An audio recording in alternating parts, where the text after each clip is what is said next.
12 il Avrokuboklarda layiqli mübarizə aparan Qarabağ doğma meydanında 12 dəqiqə dözə bilmədi. Qarabağ 1-0 utduğu oyunu, ümumi hesabda 2-0 utduğu oyunu 4-1 hesabı ilə məğlub oldu.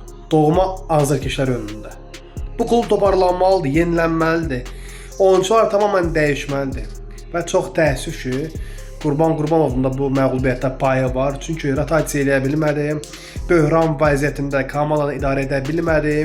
Çox təəssüf ki, müdafiə çəkilməyi seçdi qol buraxandan sonra. Əvəzetmələr doğru düzgün deyildi. Çox təəssüf.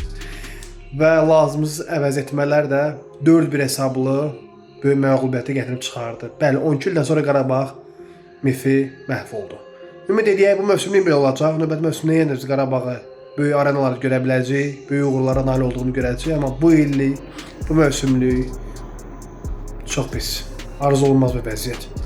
Yenə də komandamıza uğurlar arzu edirik və ən böyük uğurları sabah arzu edirik ki, o bizi bu illəri Avrokuboklara tək qoymayacaq.